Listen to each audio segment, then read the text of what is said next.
Welcome to the Steve Barkley Ponders Out Loud podcast. As instructional coaches and school leaders, you are tasked with guiding continuous teacher growth to create student success. This podcast looks to support you with strategies from experienced guests, as well as my own insights that I've gathered over the years. I'm thrilled to have you with us. Thanks for tuning in.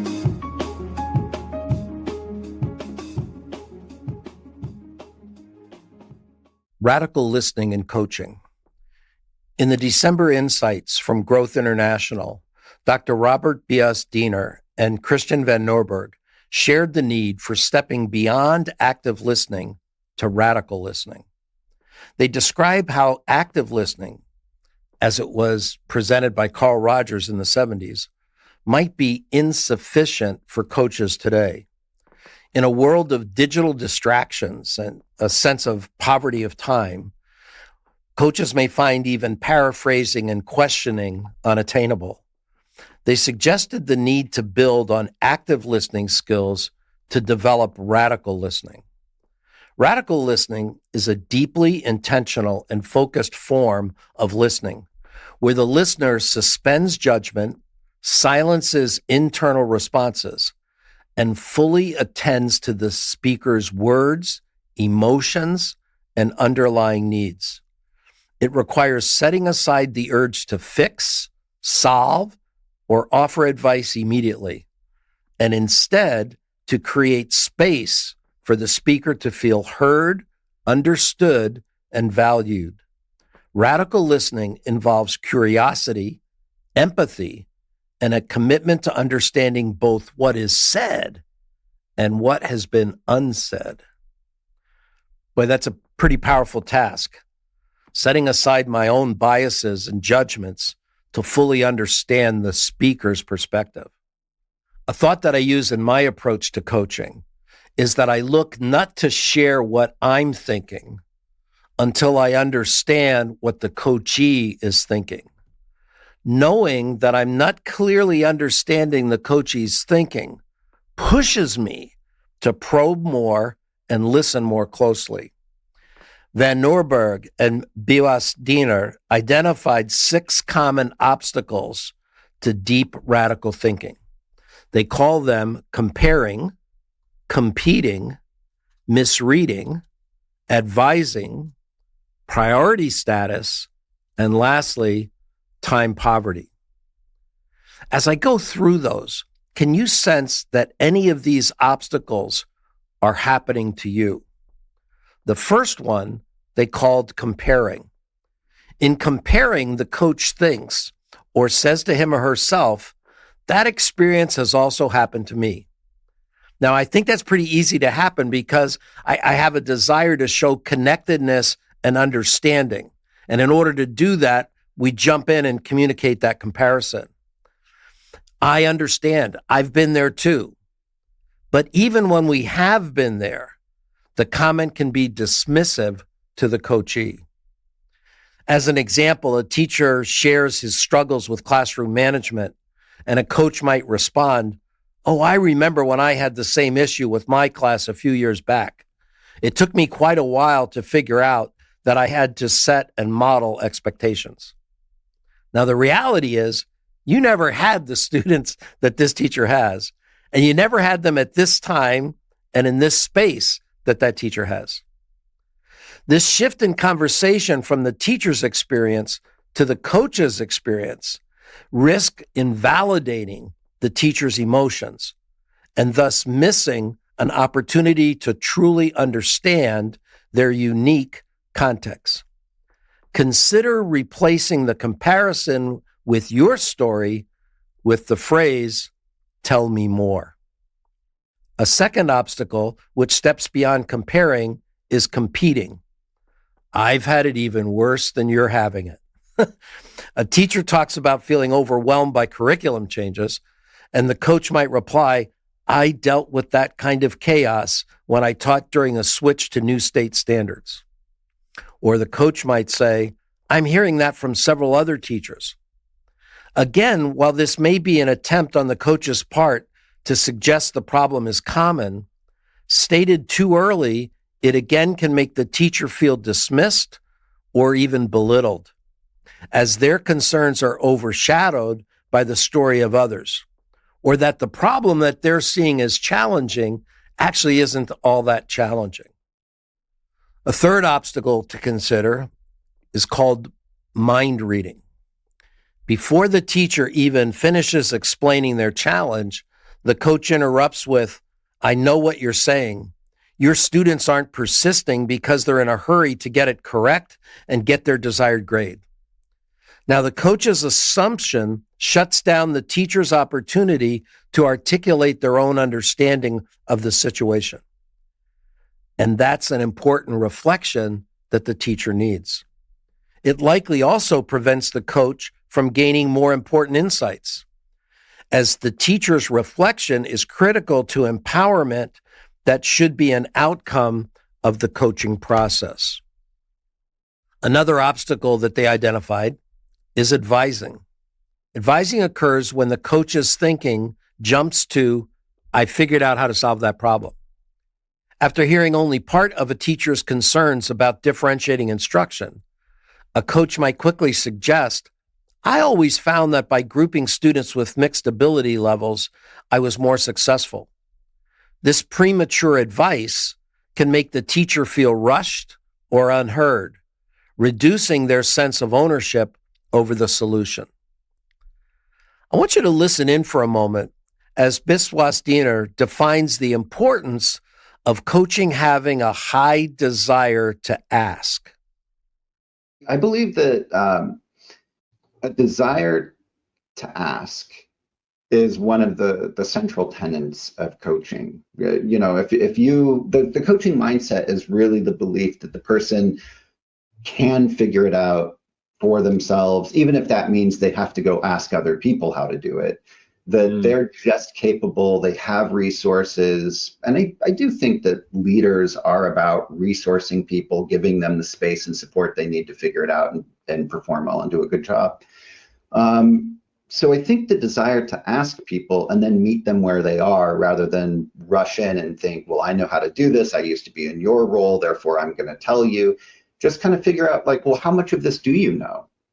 What is it that you don't need help with because you've got it? And where do you feel shakier? And how can we support you on that?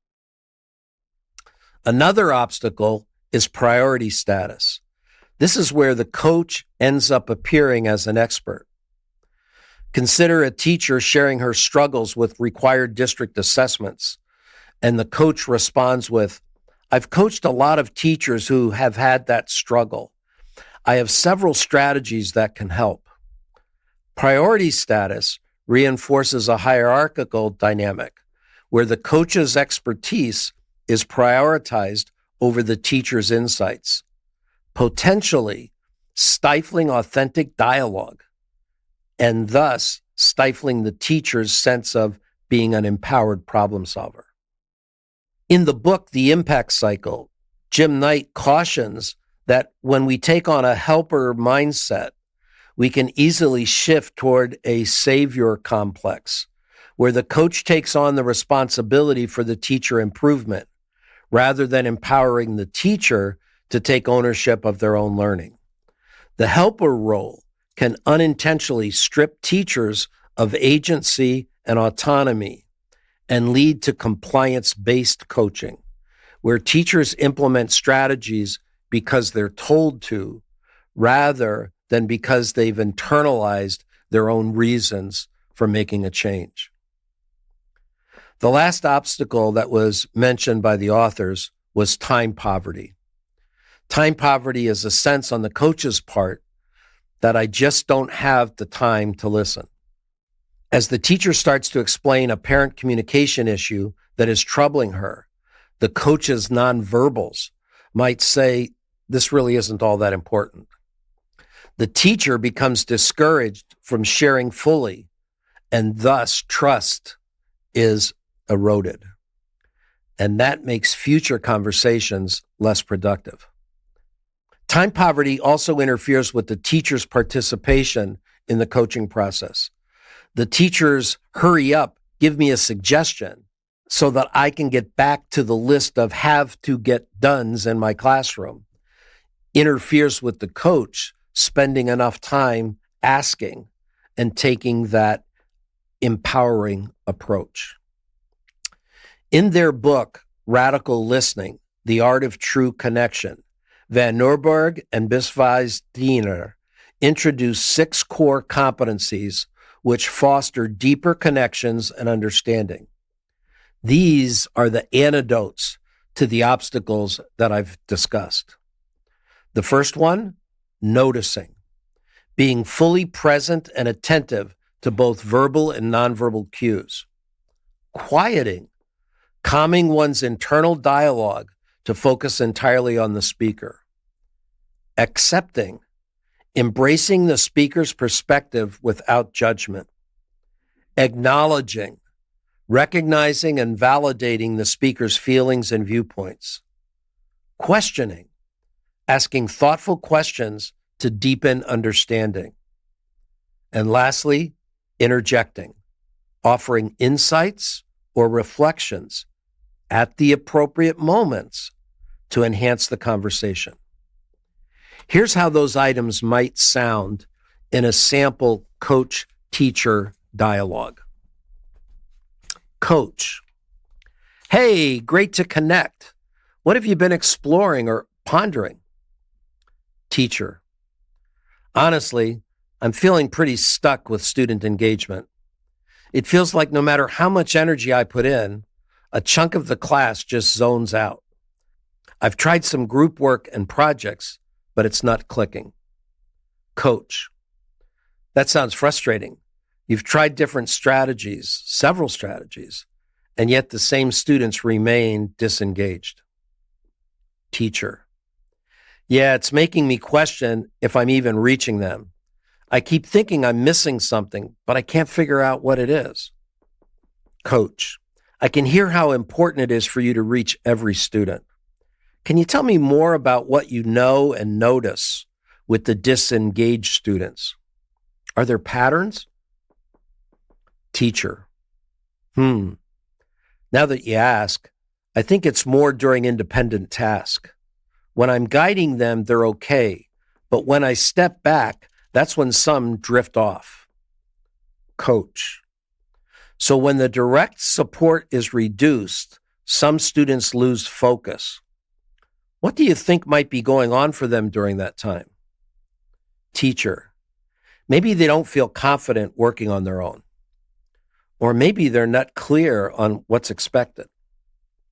Coach: those are valuable possibilities to explore.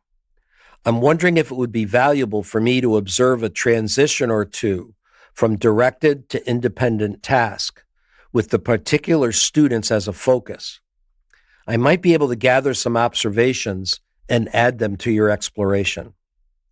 Teacher: yeah, I'm sure you'll hear and see things that I'm not, with my attention being on the whole class. Coach: great.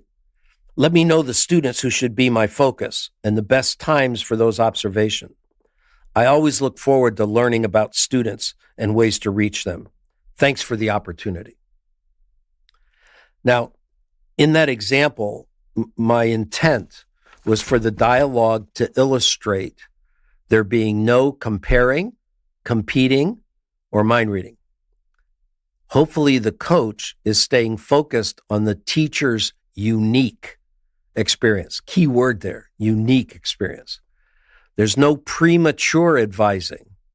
Instead of giving immediate strategies, the coach facilitates reflection and ownership.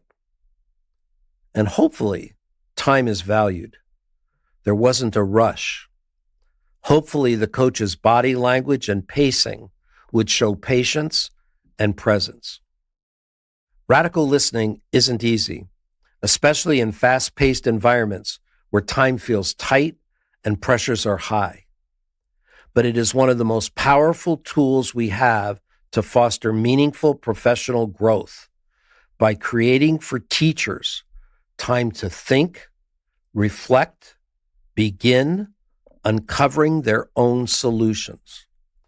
As coaches, when we resist the urge to jump in, with comparisons, advice, or quick fixes, and instead lean into radical listening. We communicate trust, respect, and belief in the teacher's capacity.